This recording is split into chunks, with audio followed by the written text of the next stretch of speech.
नमस्कार दोस्तों, मैं दीपक धामा आप सभी का स्वागत करता हूं। आज के इस सेशन में मैं आपसे डिस्कस करने वाला हूं ज्योमेट्री के कुछ बेहतरीन क्वेश्चंस, जैसे कि प्रीवियस सेशंस में हमने डिस्कस किए, और वो निश्चित रूप से ही आप सभी के लिए बेनिफिशियल होंगे। तो चलिए करता हूं मैं आज के एक अच्छे क्वेश्चन से शुरुआत। क्वेश्चन में ये कहा गया है कि इन ट्रायंगल एबीसी त्रिभुज एबीसी में, इन ट्रायंगल एबीसी त्रिभुज एबीसी में AB is equal to AC is equal to 17 centimetre. AB बराबर है AC के और दोनों बराबर है कितना सेंटीमीटर के? 17 सेंटीमीटर के। D भुजा BC पर, D भुजा BC पर, D भुजा BC पर एक बिंदु है। D is a point on side BC। D भुजा BC पर एक बिंदु है। D is a point on side BC। AD is equal to 15 centimetre. AD is equal to 15 centimetre. BD is equal to 4 centimetre. BD is equal to 4 centimetre. CD का मान ज्ञात कीजिए। CD की लंबाई ज्ञात कीजिए। Find length of CD। ठीक है, तो मैं रिपीट कर देता हूं इंग्लिश में क्वेश्चन। इन ट्रायंगल एबीसी त्रिभुज एबीसी में AB बराबर AC बराबर 17, D is a point on side BC, AD is equal to 15, BD is equal to 4, find length of CD। ठीक है, देखो सबसे पहले तो डायग्राम बनाओ जो भी डाटा दिया है उसके अकॉर्डिंग। ठीक है, तो यहाँ पे एक आइसोसेलेस ट्रायंगल उसने बोला है।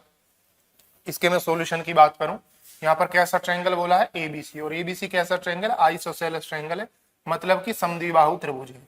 समद्विबाहु त्रिभुज क्यों है? क्योंकि इसकी दोनों भुजाएं आपस में बराबर है।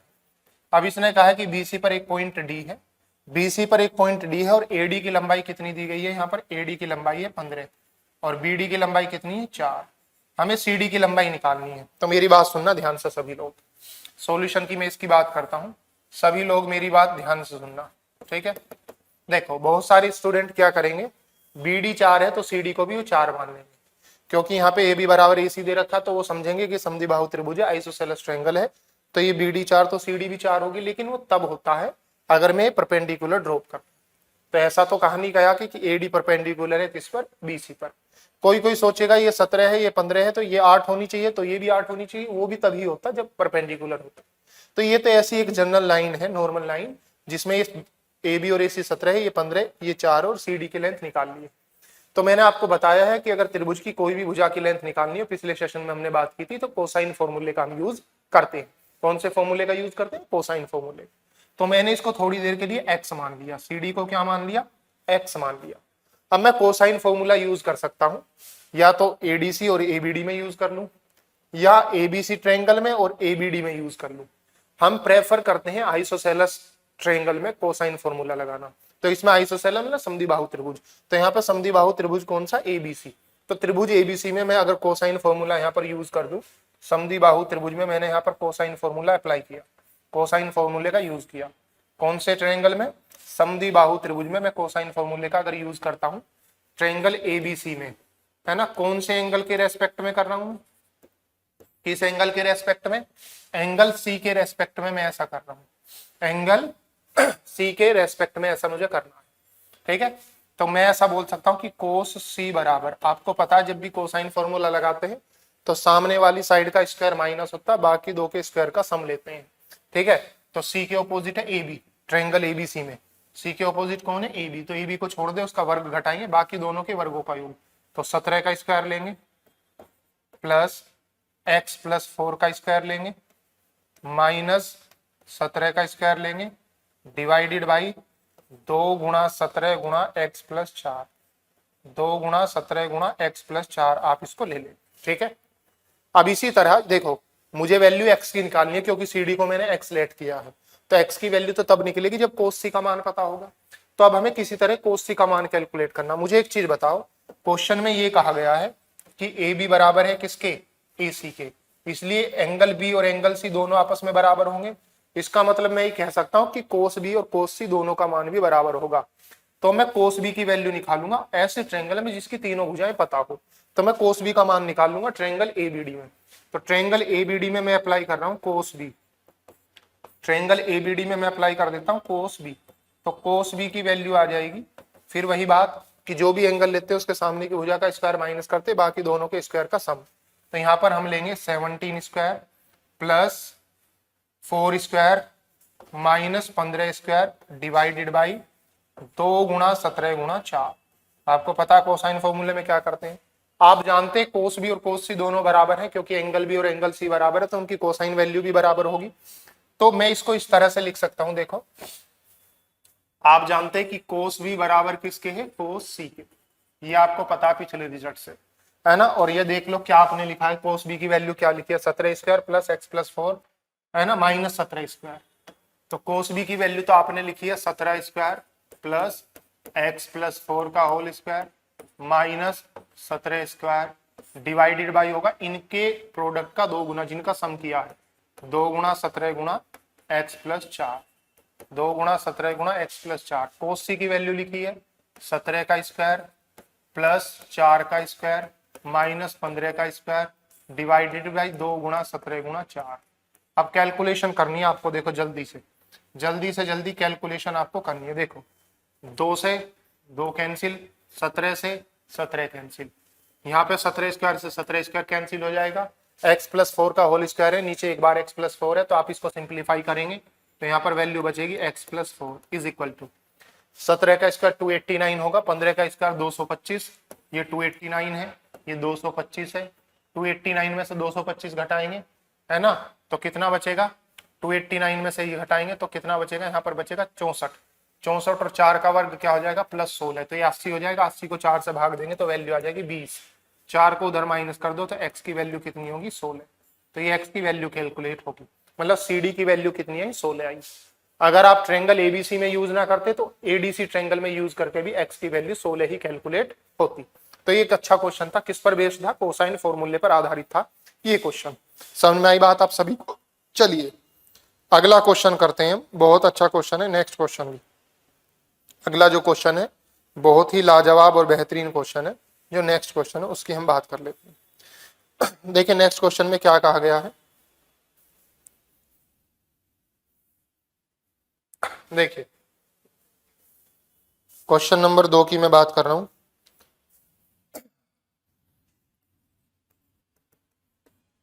देखो क्वेश्चन नंबर 2 में कहा है त्रिभुज ABC में, इन ट्रायंगल ABC, त्रिभुज ABC में AB is equal to 2AC, AB is equal to 2AC, angle B is equal to 35 degree, angle B 35 degree है। इसके बाद बोला गया है D भुजा BC पर, D भुजा BC पर एक बिंदु है, D भुजा BC पर एक बिंदु है, D भुजा BC पर एक बिंदु है, ठीक है।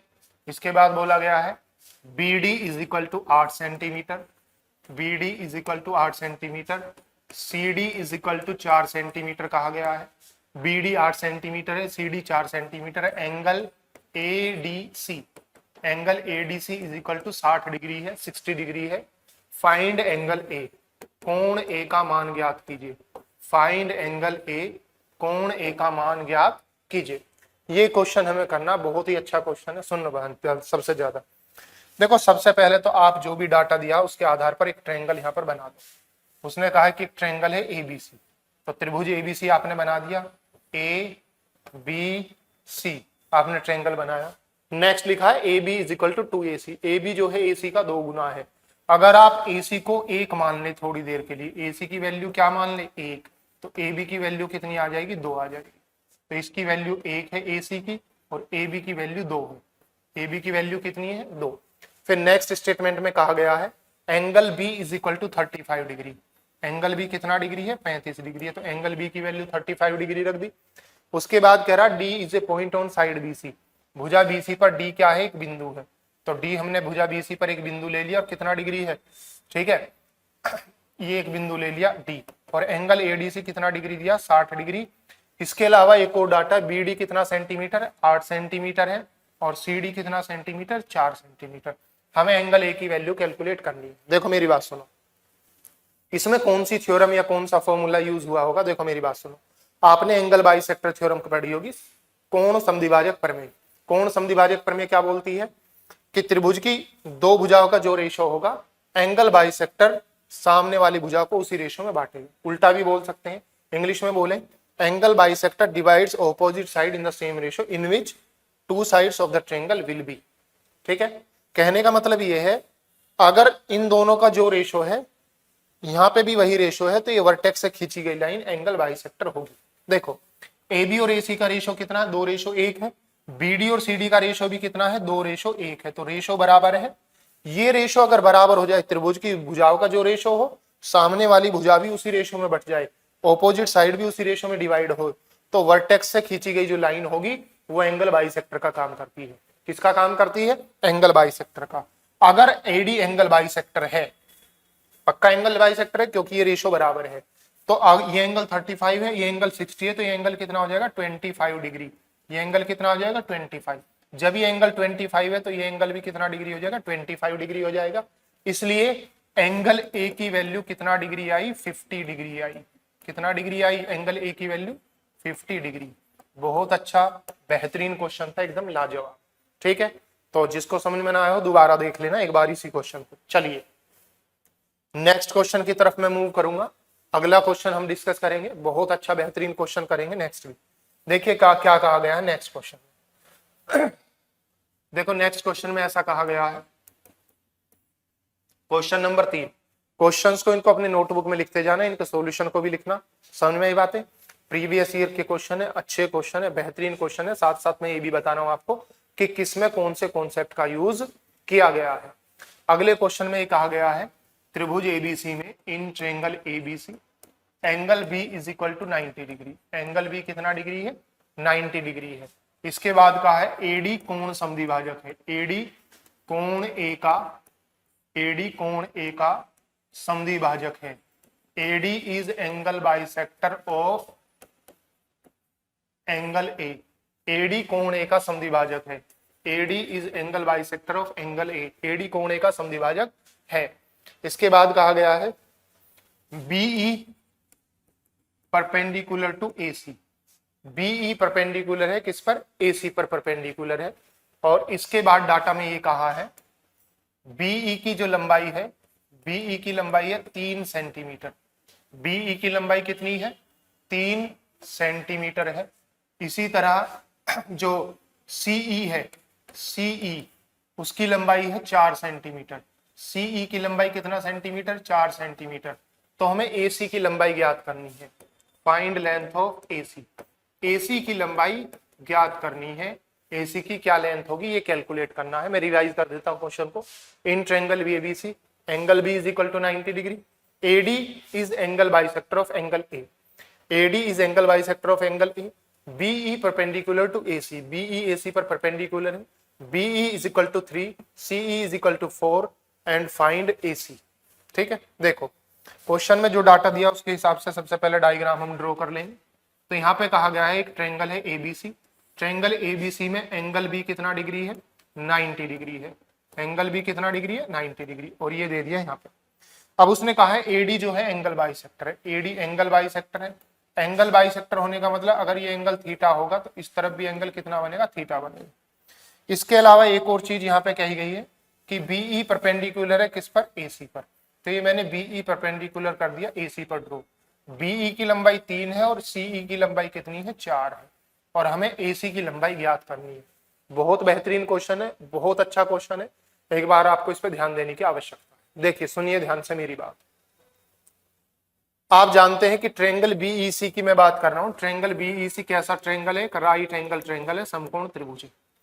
अगर मैं एंगल सी को थोड़ी देर के लिए थीटा मान लेता हूं, एंगल सी को मैंने थोड़ी देर के लिए क्या मान लिया, थीटा मान लिया। ठीक है, और इसकी लंबाई अगर 3 यूनिट है और ये 4 यूनिट है तो ये 5 यूनिट हो जाएगी बीसी। बीसी थोड़ी देर के लिए कितनी हो जाएगी, 5 यूनिट हो जाएगी। अगर मैं रेशो की बात करता हूं तो मुझे एक चीज बताओ, ट्रायंगल बीईसी में मैं ऐसा बोल सकता हूं, ट्रायंगल बीईसी में sine theta is equal to मैं बोल सकता हूं 3/5। Sine theta is equal to 3/5 में बोल सकता हूं, क्योंकि आप जानते हैं साइन की वैल्यू होती है लंब बटे कर्ण, परपेंडिकुलर बाय हाइपोटेनियस होती है। साइन थीटा 3/5 हो जाएगा।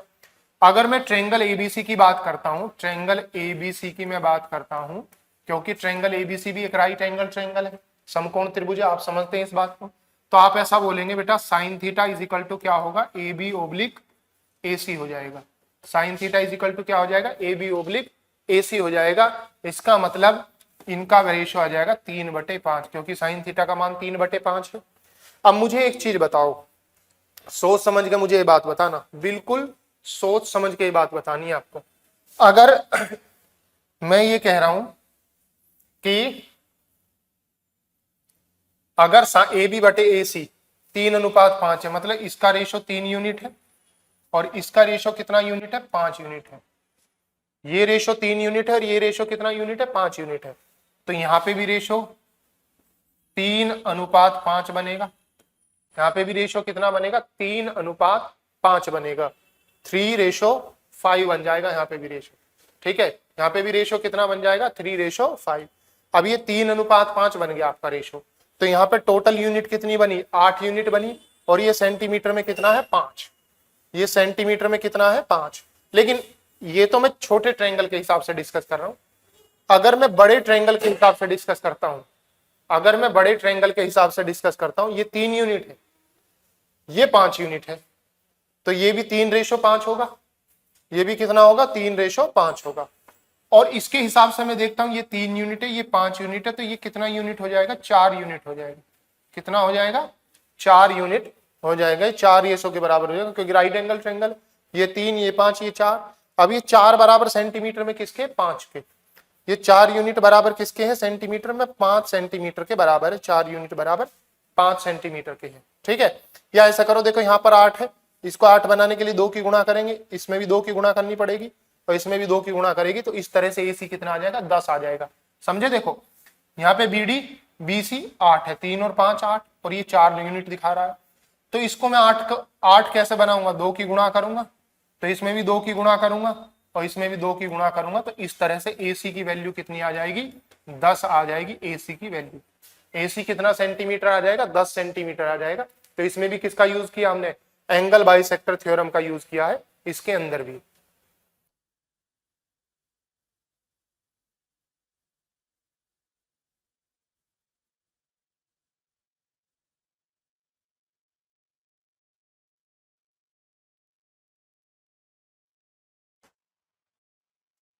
ठीक है,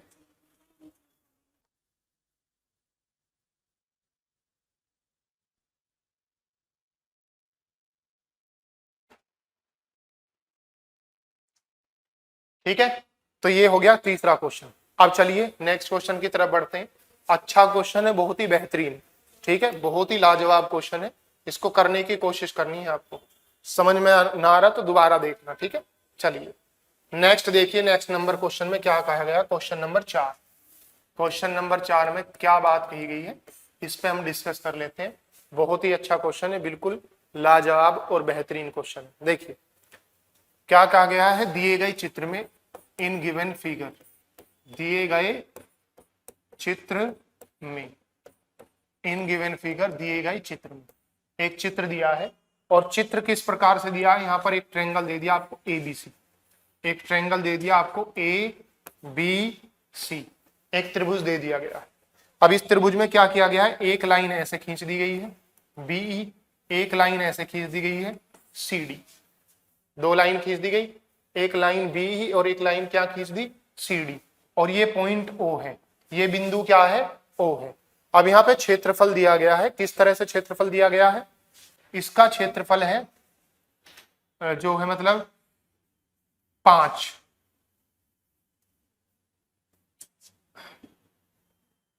इसका क्षेत्रफल है 5, इसका क्षेत्रफल है 10।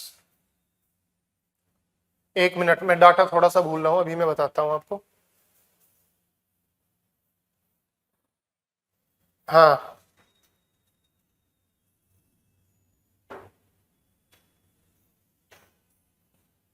उल्टा उल्टा लिख दिया मैंने, बस उल्टा लिख दिया थोड़ा सा। हाँ अब ठीक है, देखो इसका क्षेत्रफल था 5, ये क्षेत्रफल 10 है और ये क्षेत्रफल 8 है। इसका क्षेत्रफल कैलकुलेट करना है। ये एरिया दे दिया गया आपके सामने, एक ट्रायंगल है एबीसी। सुनना, बहुत बेहतरीन क्वेश्चन है।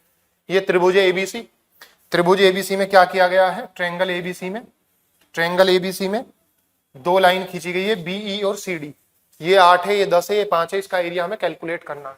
ठीक है, एक 8 है, एक 10 और एक 5 है, और जहां पे क्वेश्चन मार्क लगा है इस एरिया को क्या करना है, कैलकुलेट करना है।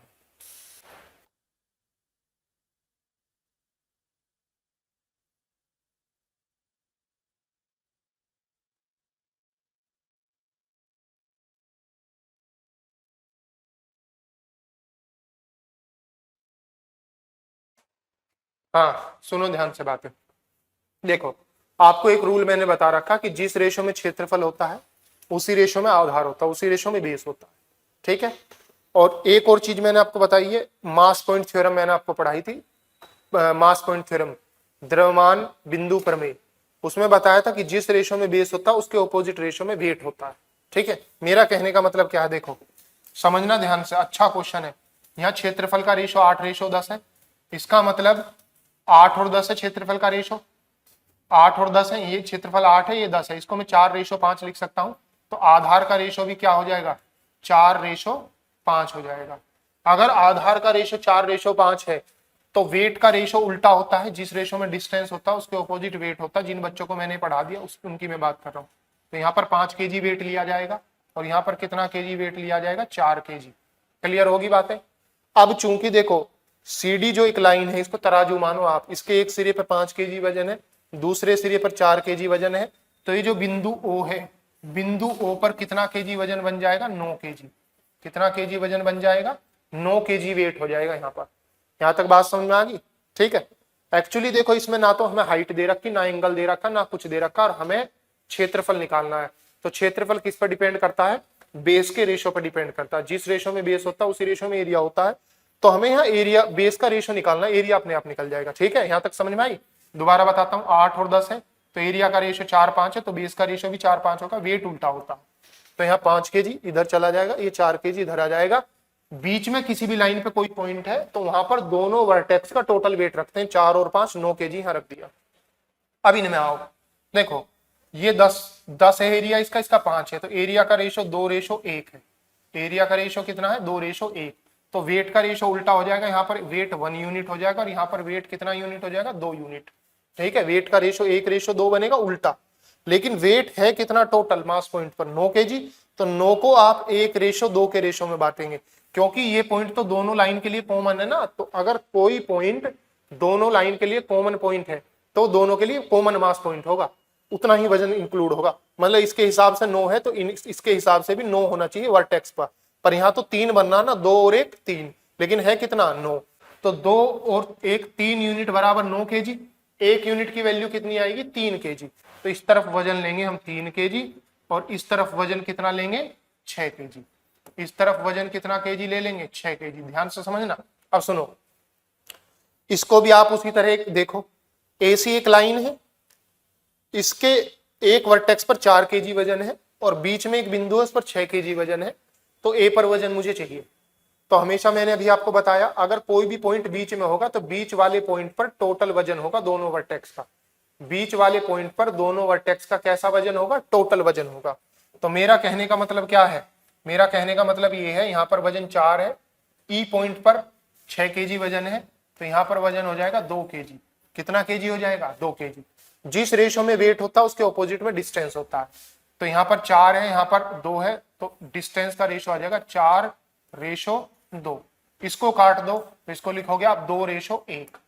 ठीक है, बेस का रेशो क्या आ गया, 2:1 आ गया। अब ये देखो यहाँ पर एक त्रिभुज बना बीईसी, एक बराबर किसके है, 15 के। क्षेत्रफल ये 10 है, ये 5 और बेस का रेशो क्या है, 1। तो 1 बराबर कितने सेंटीमीटर स्क्वायर के है, 15 सेंटीमीटर स्क्वायर के। यहाँ पे बेस का रेशो क्या है, 2। तो ये त्रिभुज ए बी ई का क्षेत्रफल आ जाएगा 2 बराबर किसके आ जाएगा, 30 के। 2 बराबर किसके आ जाएगा, 30 के। लेकिन ये टोटल ए बी ई का क्षेत्रफल आया 30, क्योंकि इसका रेशो 2 है ना, बेस का रेशो 2 है। ये टोटल 30 है, ये 8 निकाल दो तो ये क्वेश्चन मार्क कितना सेंटीमीटर स्क्वायर बचेगा, 22 सेंटीमीटर स्क्वायर बचेगा, 22 सेंटीमीटर स्क्वायर बचेगा यहाँ पर क्षेत्रफल। क्लियर होगी बातें। ये क्वेश्चन उसी को समझ में आएगा जिसने थ्योरी पढ़ रखी है। ठीक है, तो बहुत अच्छे अच्छे क्वेश्चन है, समझ में आई बातें। तो चलिए आज की क्लास के लिए इतने क्वेश्चंस काफी हैं और बहुत बेहतरीन बेहतरीन ये क्वेश्चंस थे। फिर अगली क्लास में मुलाकात होगी कुछ और अच्छे और जबरदस्त क्वेश्चंस के साथ। Thank you very much. जय हिंद, जय भारत।